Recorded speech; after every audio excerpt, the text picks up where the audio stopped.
नमस्कार दोस्तों, स्वागत है आप सबका हमारे channel the SKP classes of life sciences में।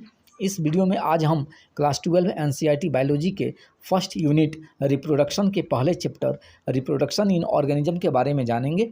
आपकी सुविधा के लिए मैंने इस चैप्टर को कई भागों में बांटा है, जिससे आपको वीडियो देखकर पढ़ने में बोरियत महसूस नहीं हो। कृपया वीडियो को अंत तक जरूर देखें। यह वीडियो रिप्रोडक्शन इन ऑर्गेनिज्म का फर्स्ट पार्ट है, जिसमें हम केवल असेक्सुअल रिप्रोडक्शन के बारे में डिटेल्स में जानेंगे। The period from birth to the natural death of an organism is called a life span. It varies from species to species. अर्थात किसी भी ऑर्गेनिज्म के जन्म से लेकर के उसके प्राकृतिक मृत्यु तक का समय लाइफ स्पैन कहलाता है, जो अलग अलग स्पेसीज के लिए अलग अलग होता है।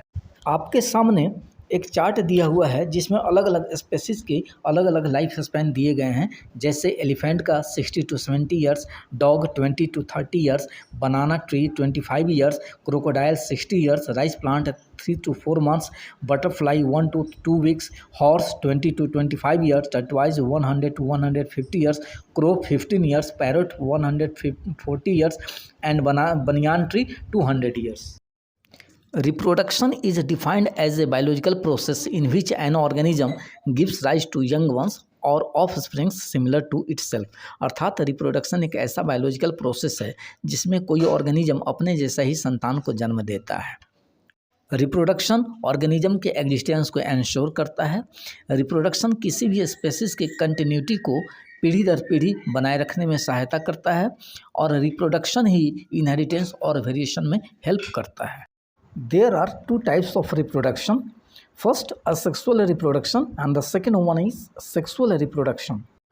When an organism is produced by a single parent with or without the formation of gametes, the reproduction is called asexual mode of reproduction, as in Hydra, yeast, amoeba, etc. When two parents of opposite sex involved in the formation and fusion of gametes, the reproduction is called sexual reproduction, as in cow, goat, sheep, human being, etc. In a sexual mode of reproduction, a single individual is capable of producing offsprings. The offsprings are morphologically and genetically similar or identical to each other. Morphologically and genetically similar individuals are termed as clones. Sexual reproduction भी कई प्रकार का होता है, जिनमें binary fission, multiple fission, budding, spore formation, fragmentation, regeneration, vegetative propagation and micro propagation और tissue culture important हैं। In binary fission the single celled organism divides into two halves and each half grows into an adult, for example amoeba, paramecium, euglena, etc. In multiple fission, some single-celled organism divides into many parts, each part growing into new individual, for example plasmodium, entamoeba histolytica, etc. Budding method में किसी organism के body के बाहर एक outgrowth develop होता है, जो mother body से डिटैच होने के बाद एक नए इंडिविजुअल के रूप में विकसित हो जाता है, जैसे ईस्ट, हाइड्रा, एट्सेट्रा। एल्गी और फंजाई में कुछ स्पेशल रिप्रोडक्टिव स्ट्रक्चर बनते हैं जिन्हें हम स्पोर्स कहते हैं, जैसे जूस्पोर्स, प्लानोस्पोर्स, एट्सेट्रा, जो जर्मिनेशन के बाद नए ऑर्गेनिज्म को जन्म देते हैं, जैसे Aspergillus, Penicillium, Chlamydomonas, etcetera.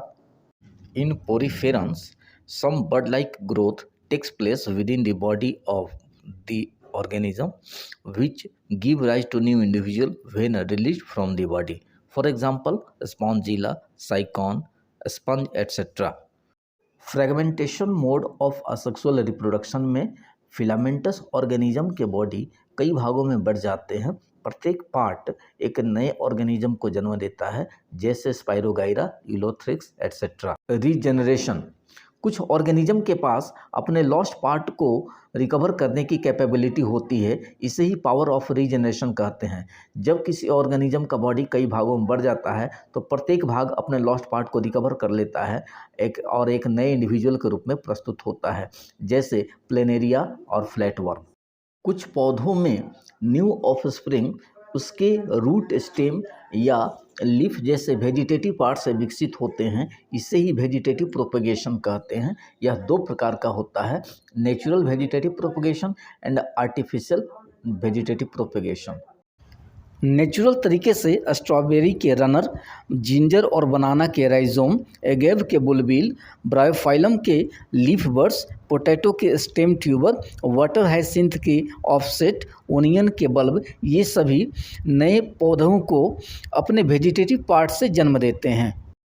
Artificial vegetative propagation में नए प्लांट्स को रूट, स्टेम या लीव्स की कटिंग करके, लेयरिंग करके या ग्राफ्टिंग करके नए पौधे तैयार किए जाते हैं।